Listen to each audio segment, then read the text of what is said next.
And hello, welcome to the Smart Money Simplified podcast with your host, Brent Mekosh.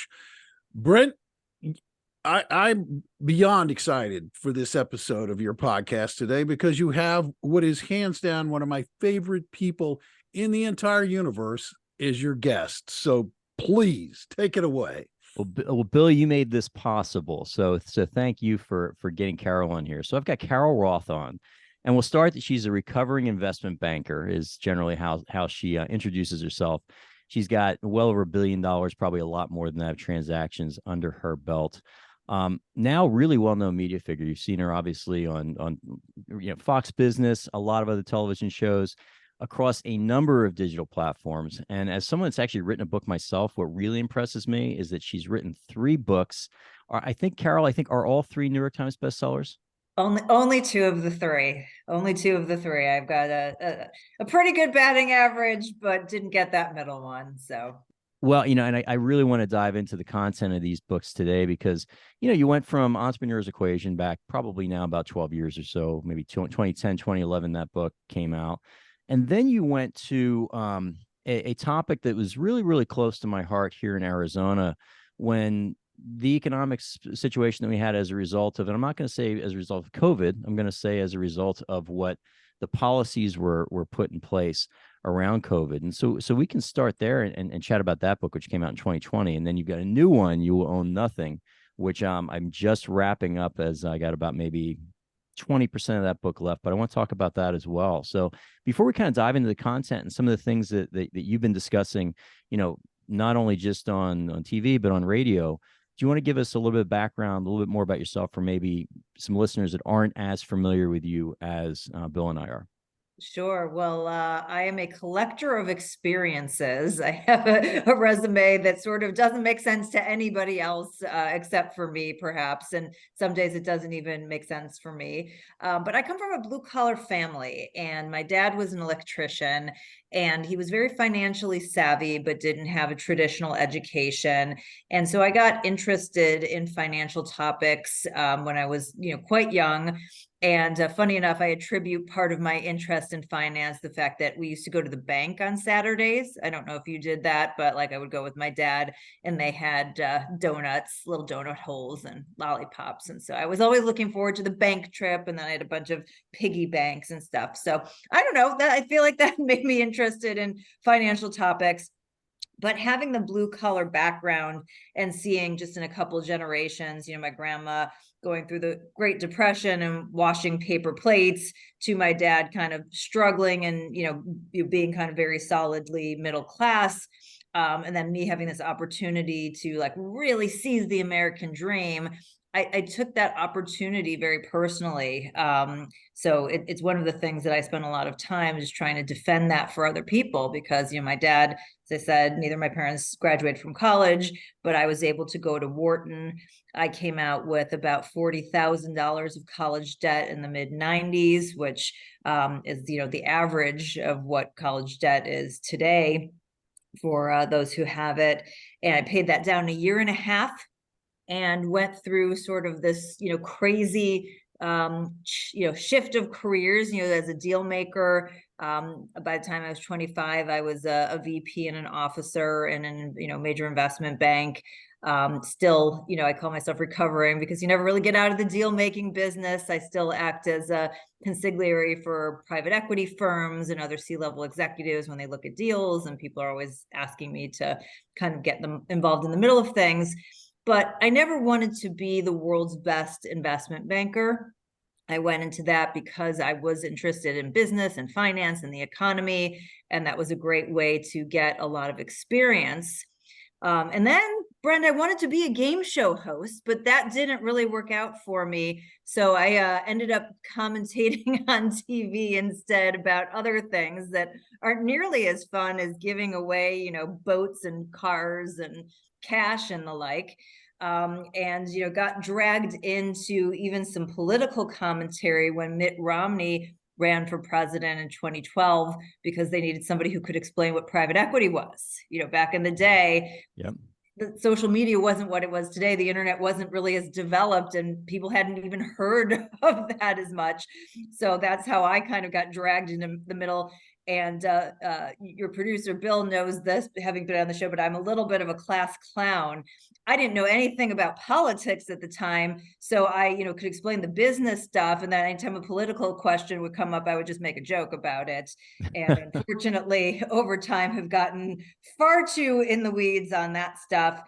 But I'm just a curious person by nature. So I've collected all these experiences. I act as the outsourced chief customer officer for a company in the collectibles industry. I sit on boards, I make investments, I write an economic newsletter, I write books. I got my hands in a lot of different things. I have a legacy and wishes planning system called Future File. So, I try to keep busy. I have a great team that supports me.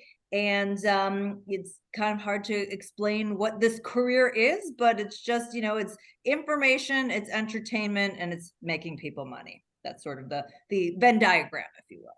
Well, I think, your point, having that blue collar background, that's quite frankly one of the reasons that I'm in this business, because it is really that entrepreneurship, that ability to control your own property, which I'm sure we're going to discuss today, but that idea that you're not limited by where you came from, that in this country you've had the opportunity to move forward, invent, do great things.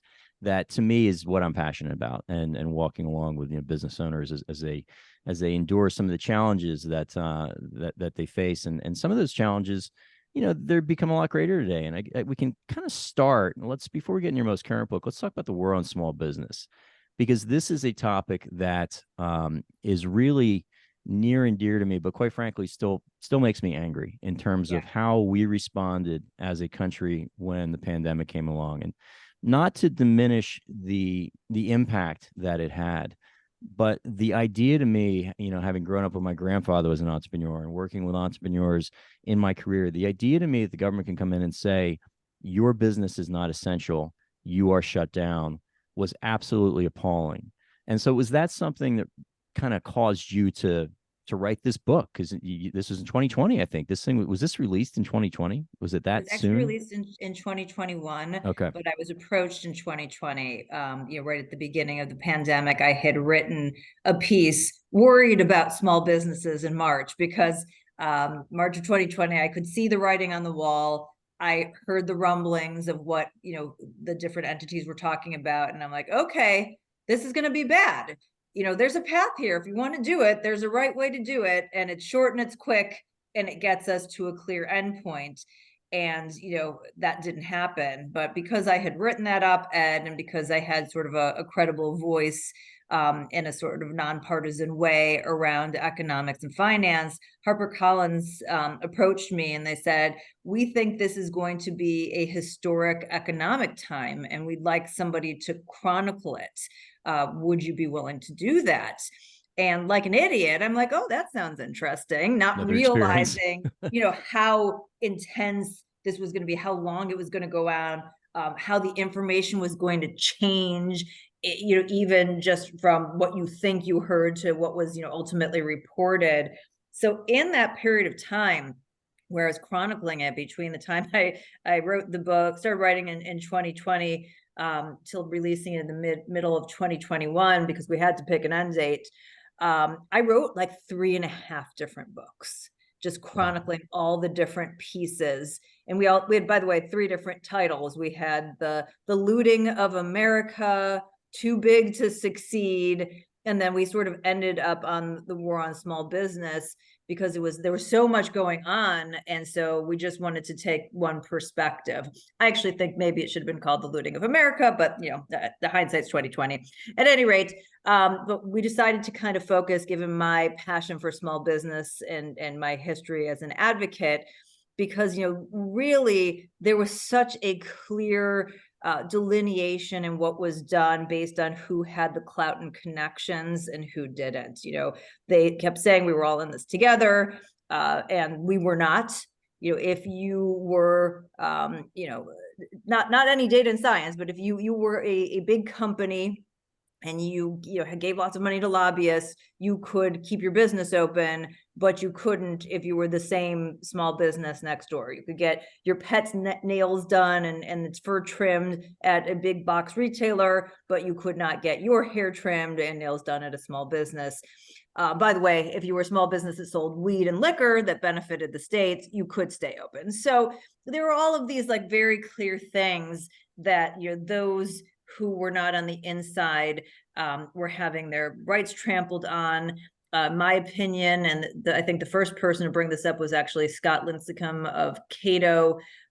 This was an eminent domain issue. This was taking property for the public good and not compensating small businesses. I always hear like, oh, they got a bailout.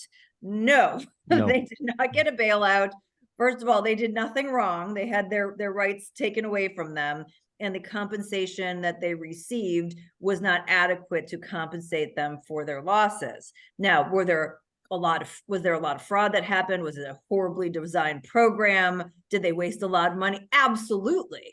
But that's not the small business's fault. That's the government's fault. And many of us spoke up, from the beginning, who said that. In fact, I was one of the people, which I'm sure they really appreciated, but I hate them, so it doesn't matter, who put the pressure on Harvard to give back their funding when they had, at the time, whatever it was, a close to $40 billion endowment. And I always said that Harvard was a hedge fund with a university attached to it.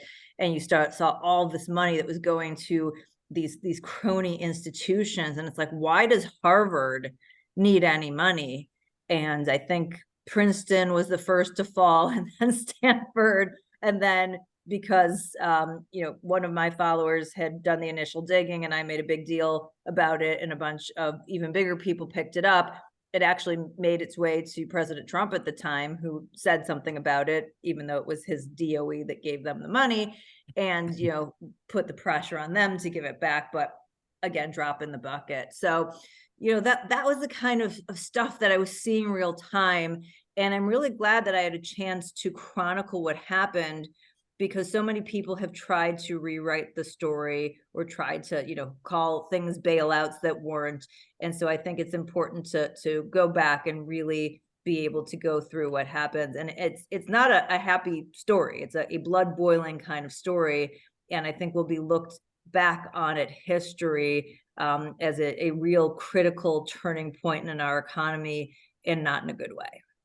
Yeah, I agree with you, because it did a couple things. Like you said, it absolutely stole people's personal property, and business property. So it was an eminent domain case. It wasn't really treated as eminent domain because, as you said, it wasn't fair value. And the sense, now, I was very fortunate. I was in the state of Arizona. I think that in terms of the handful of states that did things mostly right, I would put Arizona in with that. I recall some friends of mine visiting from New York and New Jersey, at some point, the middle toward the end of 2020, and they couldn't believe it, that we were essentially were pretty much back to normal at this point. So we didn't feel it as acutely out here, and I'm grateful that this is where my family was during that period of time. But to your point, the repercussions, we're feeling them today, in the sense of, you had, just look at the federal debt, and we can chat on this for a little while. I think when Trump came in, we had maybe $19 trillion of federal debt. By the time Trump was gone, it was 26 trillion. And a lot of that came in the back end of this because of the pandemic response. And that got us on this path where suddenly it became okay to not like not like the GFC, where you had hundreds of billions of dollars that were issued as an emergency stopgap measure. Now it's trillions. Yeah. And there are these repeated bills over and over and over again. And I do think that it fundamentally, it changed it changed the world economically, changed the country economically, and it did it during a period of time where you intentionally broke the supply chain. So you've got all kinds of cash now flooding into an economy where there's a scarcity of goods because we shut the whole thing down.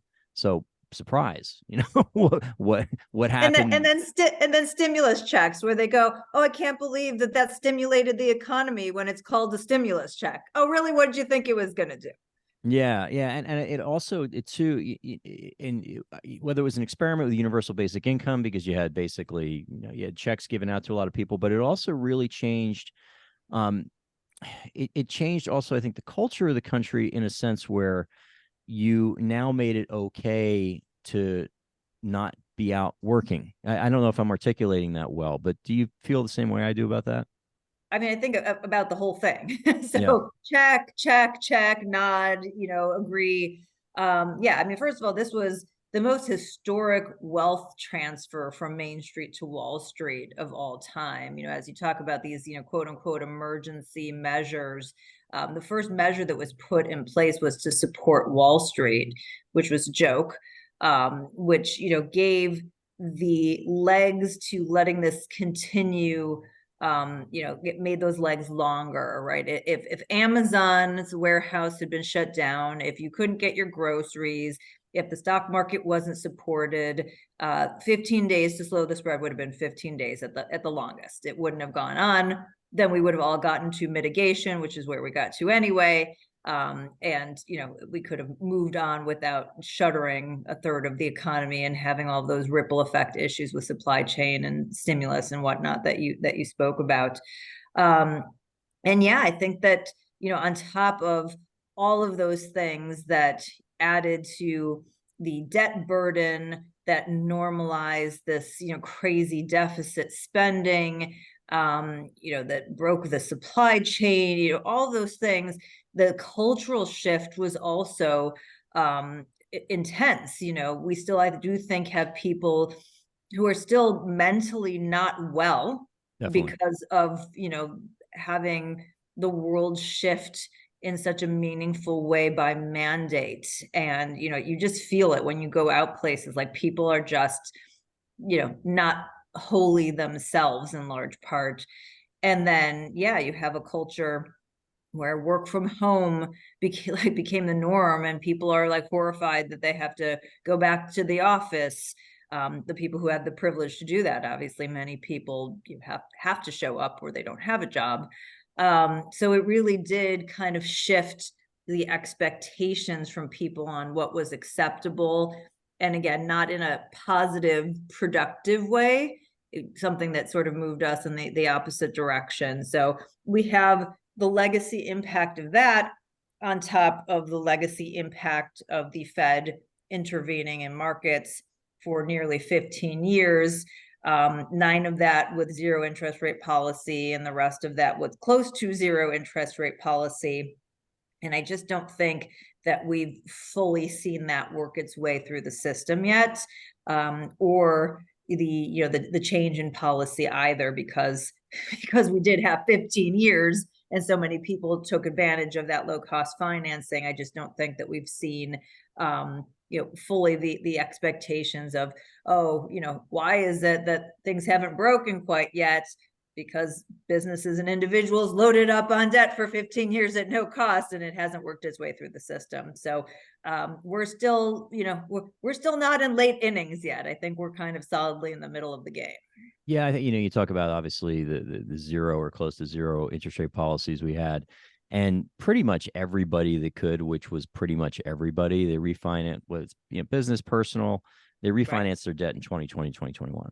And so I get asked this question a lot: is when is this going to be a problem? And I think it's a 2025, maybe 2026 problem, but we don't know, and it really depends on, do rates stay here and how high do they stay? But the impact is not only going to be in terms of corporations that are going to have, there's a lot of zombie companies out there. They're going to have to refi a lot of debt. Yeah. There's a lot of empty commercial space, depending on specifically where you are in the country, that is looking at, how what are we going to do? And I think that'll be a different situation in the commercial space. The banks don't want to own this stuff. I think there's going to be workarounds and everything, but can you work around on a property that's empty?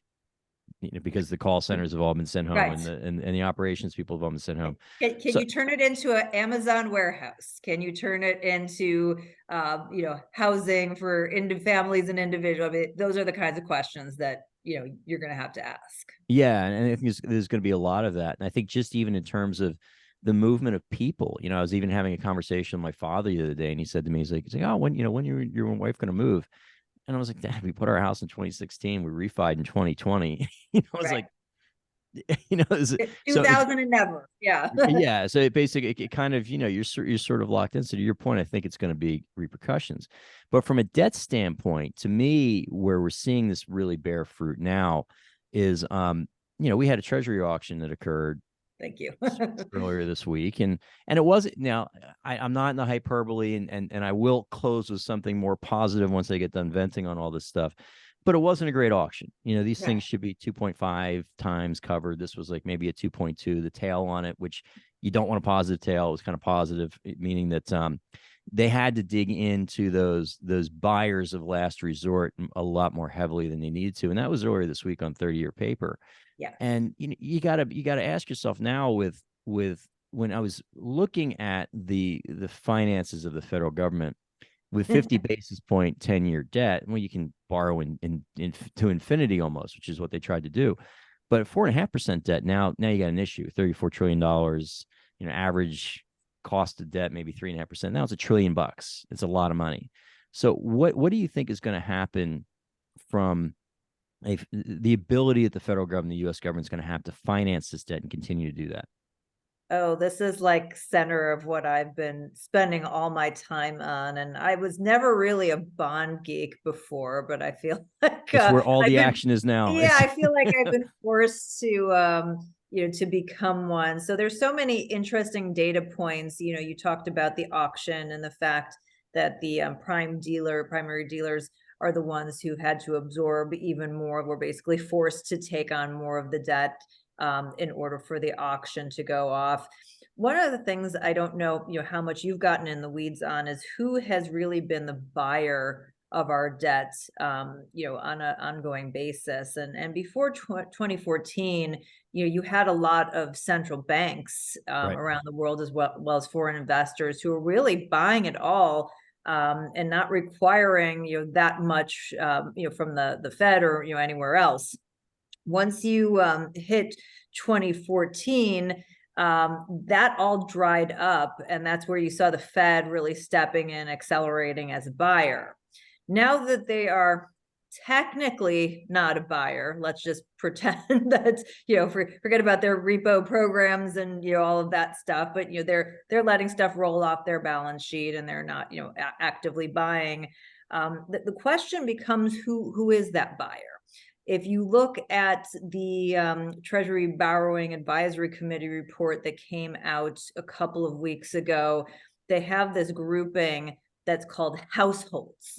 Households have been buying, right? You and me have been going in there, and we're seeing, we can get 5%, but it's not you and me really who's doing it, because one of the weird things with data in the United States is that households include hedge funds. I don't know why, but that's the case. And it's hedge funds who have been doing sort of leverage trades where they have, yes, they bought the treasuries, but they also have done an options trade on the other side, and are potentially in a precarious position. So this whole idea of like, who's going to buy the debt and at what cost, I think is a really big question. And I think you're going to have to ask yourself, will the Fed let the cost of debt continue to rise, potentially disrupt the economy, potentially disrupt the entire treasury market, and create a big situation there? Or will they basically devalue the dollar and go back to a printing stance? And, I'm not a betting woman, but if I was forced to go to Vegas and those were my odds, I'm thinking that at some point, if this dysfunction continues, and I'm not really sure why it wouldn't, I don't see any plans to, cut back spending. We've got 120% debt to GDP. We've got 8% deficits, more than double historical averages. I think that that's what they're going to be forced to do. And they may not call it QE. It may be yield curve control. It may be some other fancy, weird, made up thing. But at the end of the day, the Fed's going to have to come in and be a buyer. And that means that they are printing more money, which means we're going to be in an extended inflation situation over time. So all of these nice little pauses that everybody's talking about and going, oh, this is going to be great. I just don't think that that's reality, given the fiscal situation of the government. I was having a conversation with a client that was in here this morning, and we were discussing this, and the way I see it, we've got three options, and we've been here before in terms of debt to GDP, but it was at the end of World War II. And what was the and what was the backdrop at that point in time? Very different. Yes. It was a very different country in a number of different ways. But they can either accept the fact they've got to spend less money. Okay. Probably we sort of agree. I mean, even now you got and my frustration is the best way to put it with our political class. It goes beyond parties because we've got a new Speaker of the House, and what did he do? He's this two-step thing now. It's another CR, and nothing gets done. Right. But they can try to cut spending and get it to a point where it's manageable. They can try to grow the economy incredibly quickly to where all of a sudden, relative to GDP, that it doesn't matter as much as it used to. Or the third step is they got to monetize it. And I don't see another way. I don't, in the longer term, I don't see another way. I'll add one thing, which is the flip side of try to grow the economy. That's a capitalist perspective. Their perspective is to raise or grab more revenue via tax vehicles. But there's not enough. Listen, I'm not disagreeing with you. I'm just telling you what they could try to do, not just an income tax, but they could try to institute a wealth tax or an inheritance tax or something to try to bridge that gap, which we know would be disastrous and have the opposite effect. That doesn't mean that they won't actually try to do that. And you could potentially be right. And I was speaking with somebody the other day and we were talking about these issues and raised this question. He said, "Well, you just raise taxes a little bit on the top 1% or whatever." And I said, and this person was a client too, I said, there's not enough of them. There's not enough of the top 1% to make a dent here. And in terms of a wealth tax, you're banking, first of all, you're banking on the idea that most of the wealth in this country is liquid, and it's just not. I mean, listen, I'm on the same page as you. I think, you import cheese and wine from Europe. You don't import bad economic ideas. And even 9 countries in Europe have abandoned a wealth tax. So I agree. I think it's a horrible idea. It doesn't mean that, they're the bastion of horrible ideas. So that's why we're in the situation we're in today. But it's going to your point, though, I think it's, you look at the bond market, and it's always been kind of the safe, stable, boring part. And for 40 years, generally speaking, you made money on bonds. And that, to me, I mean, if you're looking at the 10-year treasury, you bought a basket of 10-year treasuries 3 years ago, you're down 30%. I mean, you got hammered in terms of what's happened. To me, that's the biggest story, at least as a 50-year-old guy that's been involved in these markets since I was in my early 20s of my lifetime, for sure. And connecting those dots, when one of the questions that I've always had, and I know Stan Druckenmiller brought this up too recently, is when they had the ability to finance at these low rates. Everybody, you said it yourself, the businesses refinanced, individual refinance. Why didn't the government refinance at the low rates? And as you dig into the data, you find out because there was nobody to buy at that level. You bring up another great point in terms of who's the buyer, and it was Japan and China, and now they're both net sellers. I mean, Japan is, as far as we are down the debt train, Japan's further down the road. China probably is too, and they're also, which we'll go in full rant mode here today. One of the colossally stupid things I think that we or any other empire has ever done was weaponize our dollar. And I got it on YouTube, and it's timestamped for posterity. When we kicked Russia out of the SWIFT system, this isn't pro-Putin or pro-Ukraine, it's none of that. But, money goes where it's treated best. You do not, if you are the holder of the issue of the reserve currency, you do not weaponize your currency and also create obstructions for the free flow of that currency. And we did that. And well, this is a chapter 2, I think, of my book. I talk exactly about this as, again, if we look back in history, like this is going to be a key turning point in terms of the dollar's role in the global market and the global financial order. And I agree with you. It's, it's bad enough that the Fed did a terrible job in holding the dollar stable, both domestically and internationally. But yes, the full weaponization of the dollar instead of the soft weaponization of the dollar, right, is a point of no return for sure. Well, and let's move into coming from that, where do you think this thing, I guess, in terms of the federal debt issue, right. Sometimes you get so big your head wants to explode. Yes. But, so I tend to agree with you in terms of the fact I don't think they're going to have a choice but to monetize a lot of it. And even according to the CBO's own numbers, I think that all the all the revenue coming in the form of taxation is going to basically pay the debt in 2030 and the interest on the debt. So they've got to do something. But do you see any other way out besides them monetizing several $1 trillion here over the next? I'm with you. I also do the buckets. It's the theft of our money, which, as we know, they can only do at some point, and then it becomes actually a negative proposition. Whether you believe in Laffer curve or whatever, it's just the reality. At some point, when you take away too much of whether it's the wealth or income, you're just going to end up collecting less revenue, and it's going to be a huge drag on the economy. So there's only so much they can do there. The smart and the savvy and the courageous thing would be to restructure spending. We saw in France what happened when they decided they were going to raise the retirement age from 62 to 64. People burnt down Paris. So the likelihood that here in the US, we have politicians that have the fortitude and the ability to have a clear-headed discussion and go, listen, politicians have been lying to you for decades. We don't have the money. This is going to impact your life and your wealth one way or another, and we're trying to pick the way that you're going to have the least damage, the least collateral damage, and the best opportunity for the future. I just don't see that happening. That is the Monty Hall door. That's the door you need to pick. I don't think they're going to pick that. I think they're going to pick the zonk, and that's going to be going back to that posture of monetization, QE, yield curve control, whatever you want to call it, and a higher inflation environment. It's going to eat away at middle class wealth, and it's going to be a very different situation. Because here's the reality, this as well as I do, Brent. We have a balance sheet that is an emerging market and crisis balance sheet. The only thing that's saving us is our reserve currency status. If we did not have this were a different country, they would be in a currency crisis right now.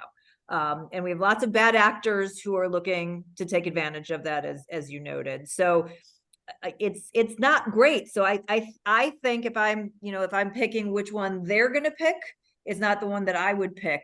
But I think that's probably what's going to happen. And the likelihood that they try to throw some more taxes on top of that is because they're stupid is probably a likelihood too.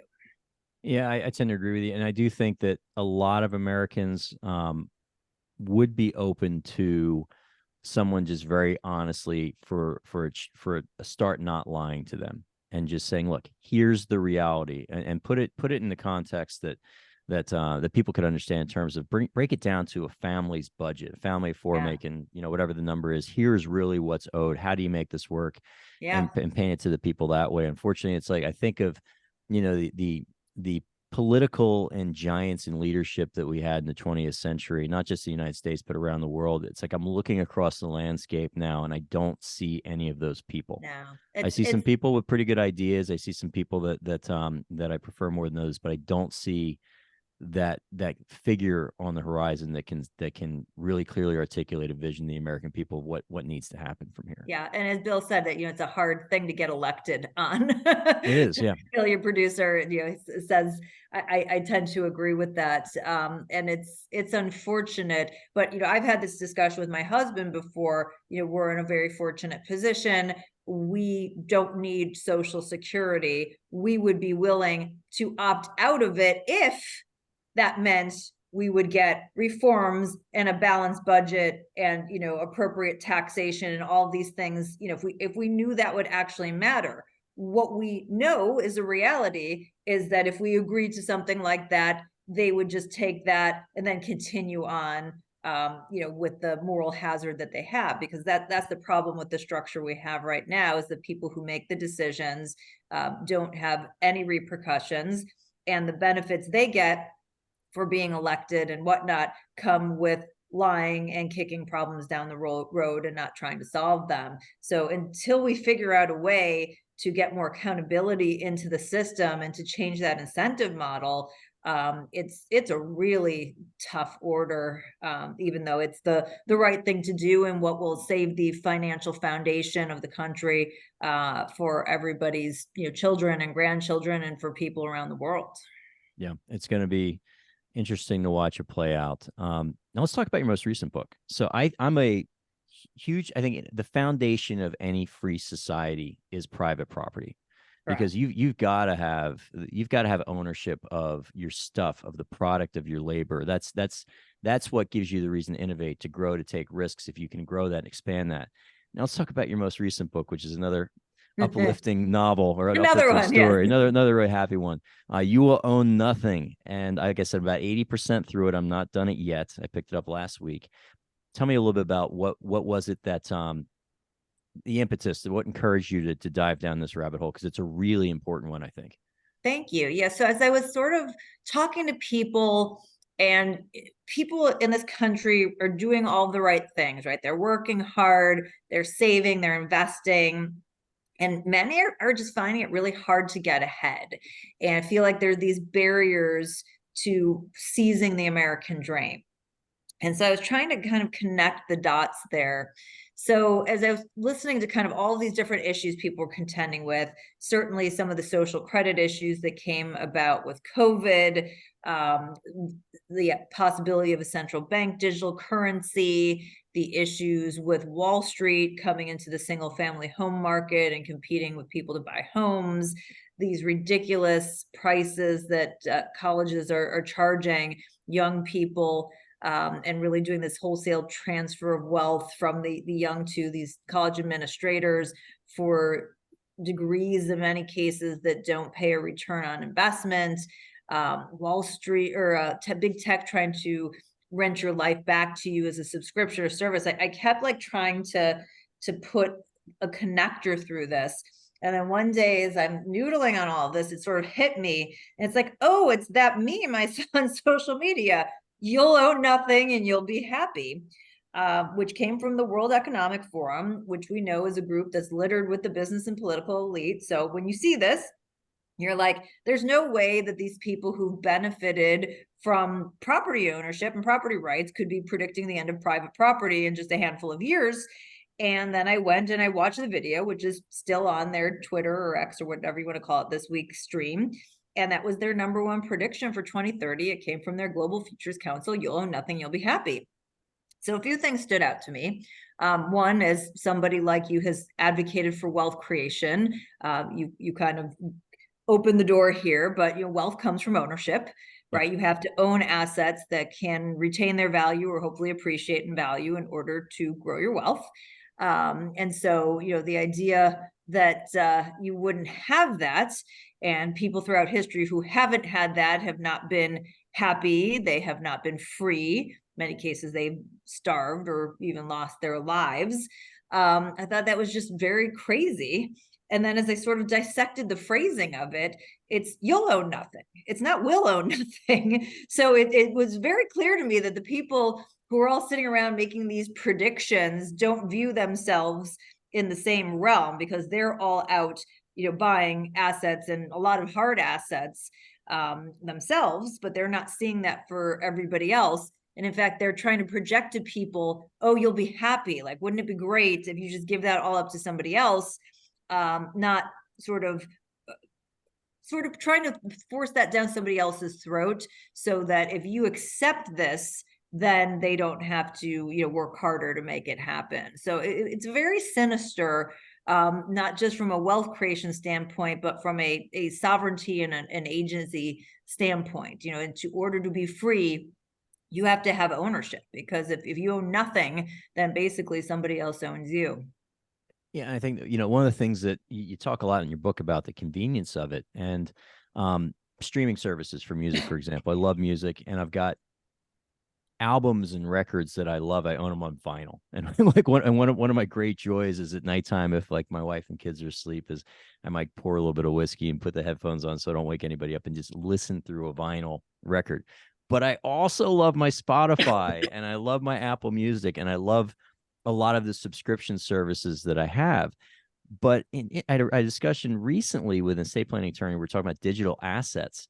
And I'm also thinking on my iPhone, I've got 58,000 pictures. I've got 5,000 videos. Like my entire life, and it's really since the year 2005, is chronicled on this phone.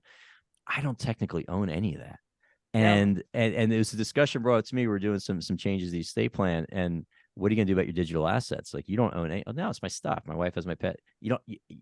I'm the product in that case. Everything that's on that phone that there's data being poured into every single day is really not mine. So you want to talk a little bit more about that? Yeah, so this is the big tech model. Your life is a subscription or a service, and they rent it back to you. And in many cases, it is convenient.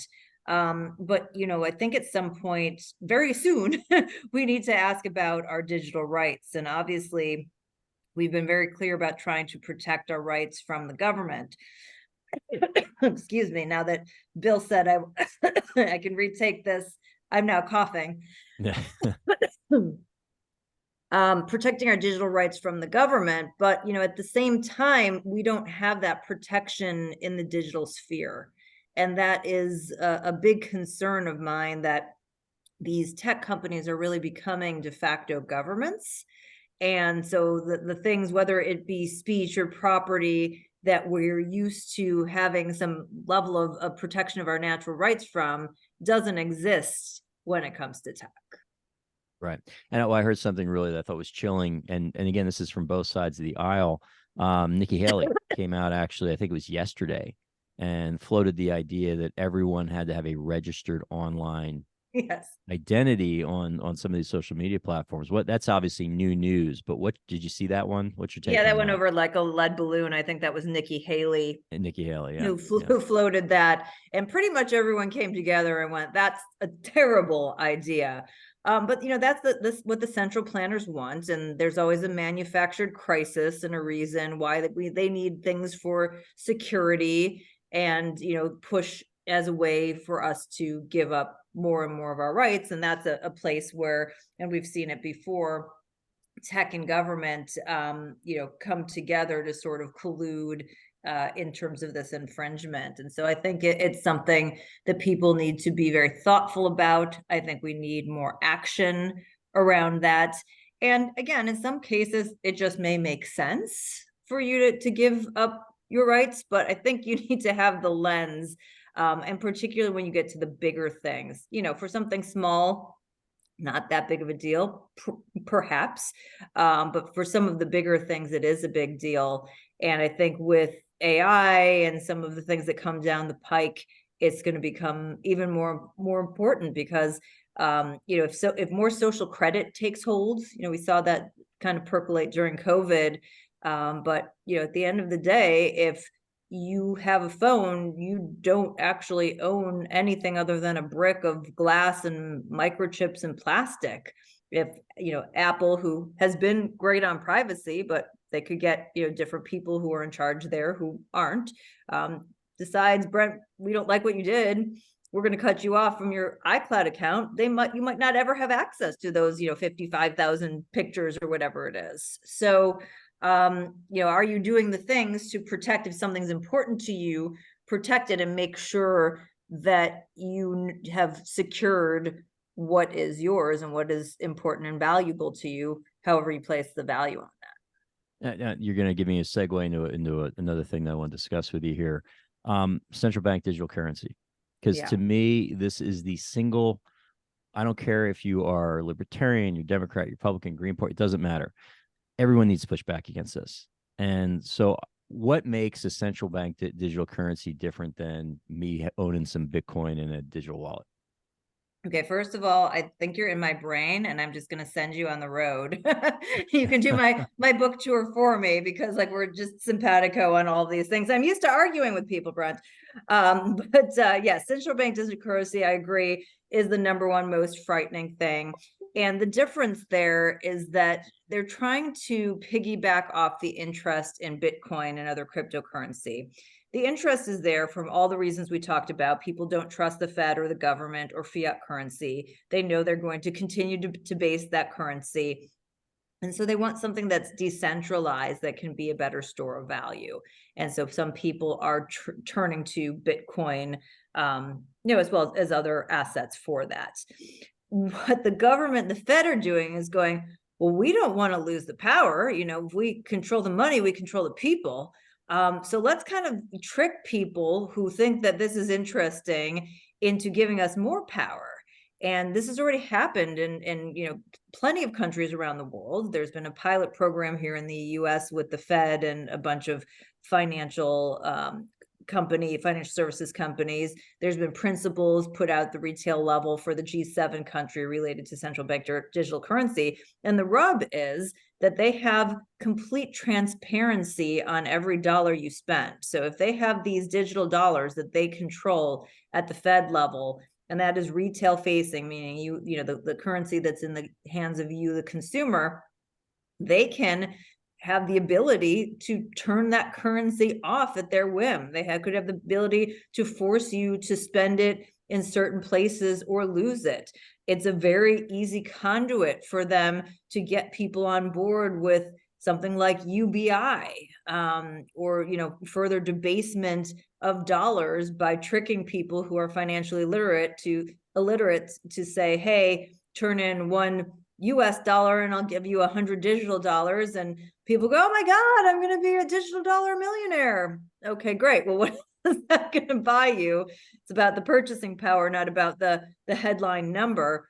But we saw this during the stimulus checks. You know, people don't understand these things. And even though they've lived through it now, I still don't think they understand these things.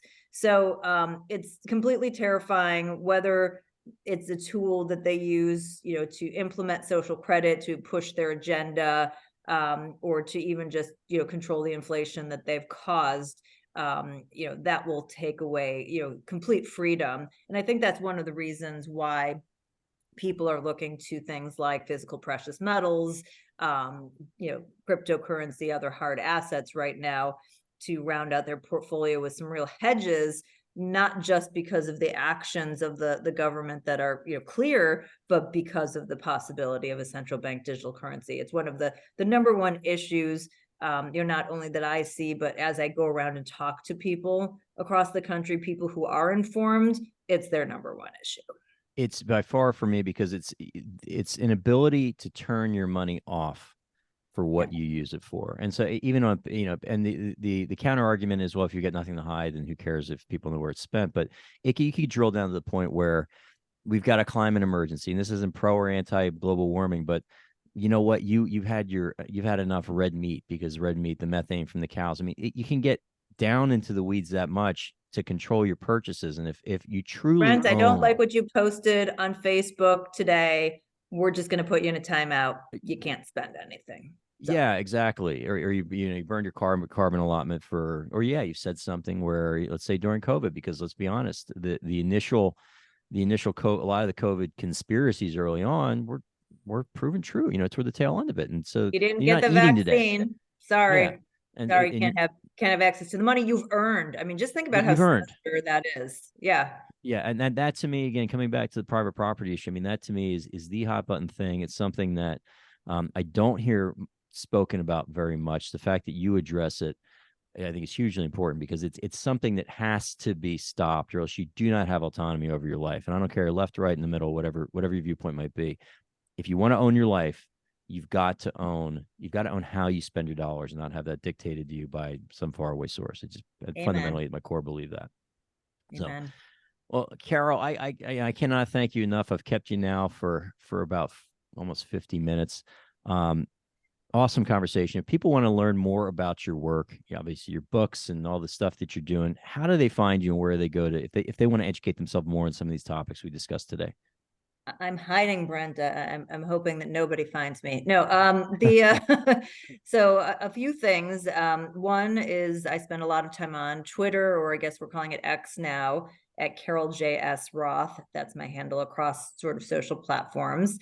I have a personal newsletter at carolroth.com/news that people can sign up for. It's free. I have a legacy and wishes planning system. You were talking about, you know, planning for your digital assets, you know, a whole roadmap of, you know, what's all your stuff and what do you want to have done with it, so that your loved ones can figure that out, whether it's an emergency, an aging issue, someone passing. $100, super easy at futurefile.com. And I think that sort of covers the big stuff. And the books are obviously available wherever fine books are sold. Think about supporting your local small business bookstore, or going to bookshop.org to have it fulfilled through a small business bookstore. But if you like the big guys, you can get it there too. Awesome. And I really appreciate it. I do want to end with this because I know we covered a lot of really heavy topics today. And I say, and I get calls from clients about a lot of this stuff too. And when you talk about some of these issues, it can definitely sound apocalyptic. But, like I say to clients is, if you, I'm in a fundamentally optimistic business. If you don't believe that human beings are going to continue to create and innovate and do great things and move this whole, whatever the story is that we're involved in, move it forward, then what the hell are we doing here? To be honest with you. And I think that, to quote Churchill, and I've done it several times, count on America to do the wrong thing up until they got to do the right thing. And I'm hoping that we're coming to one of those points right now. So it's not all, when I talk about these issues, it's not all doom and gloom. It's really about, I want to create awareness. People need to know what's going on, because it's very easy to go about your life and you're running your business and we've all got so many things happening, but you just need to be aware that these things are happening. Because if you bring awareness to some of these topics, then all of a sudden people say, hey, wait a second, this isn't what I want. This isn't my goal for my life or my kids. That's really what I'm trying to create here today. And for you for coming on and discussing these very heavy issues for the last hour. Thank you. I really appreciate it. No, my pleasure. And just to add to that, I think that preparation is key. It gives you the space that if you've done the preparation, then you don't have to worry about this stuff on a day-to-day basis and have it be a burden. But I also think, we've been in a very privileged position where things have gone really well. Like, we've been in a really great position throughout history, and we haven't really had to fight in the way that so many other generations have for, all the wonderful abundance that we have and all of our blessings. And so, yeah, that's part of your responsibility. If you want to have this great outcome for yourself and for the future, you got to get loud on some of these topics. And it is so interesting to me, for all of the marches and protests that we have, when people say the economy and, their money is the most important thing, I have not seen one protest that we've had that has been financial or has been directed at any of, the people spending in Congress, the Fed, the Treasury, nada. So, we always want to be peaceful. We always want to have a plan and a reason and a clear objective. But, if I'm somebody in Congress and people aren't marching about this and they're marching about 10 other things, even though you say this is your most important topic, I don't believe you, because you're not acting that way. Very true. Yeah.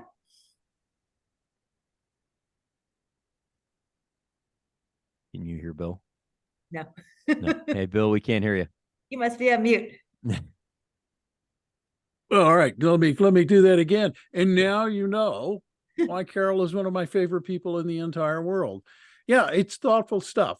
It's time. The time has come for us to be thoughtful. It's not apocalyptic. It's time for people to think like grown-ups and to be thoughtful and to put some intention and purpose behind their policies and what they're doing in exercising awareness. Otherwise, the underlying theme of everything you've discussed is that you hand the power to somebody else, and people, even really corrupt people, want power. And that's what we have to be the most aware of, in my opinion. That's my simple observation, for whatever it's worth. Carol, thank you. It's really been great. It's really been great to have you on with Brent. Brent is always, this podcast it covers a lot of different topics. It's very interesting. We know how to get a hold of Carol, even though she's in hiding. How do people get a hold of you if they're listening to the podcast and maybe want to reach out for a conversation? Yeah, social media, most active on LinkedIn. So if you search me on LinkedIn, I'm there. Call the office here, 602-255-0555. Either Susan or Andy or Kayla or myself will pick up, and they've got access to my calendar and love to discuss these topics at greater length. And website, mpadvisorsaz.com or smartmoneysimplified.com. And that's got a lot of ways to contact us as well. Super fantastic. Our final thank you, of course, goes to the listeners. Thank you for listening. I hope you found this as interesting and as fascinating as I did. It certainly, and it does beg the question: if you're not a subscriber, why aren't you? There's a subscribe button right there. You just hit it. That way you don't have to think about where did I hear Brent or when did I hear Brent. The next podcast will be delivered to you automatically. You don't have to worry about missing another podcast. On behalf of Brent and everybody at MP Advisors, I'm Bill Tucker, and I want to leave you with this one simple thought. Don't wait to live your best life. Live it today. Thank you.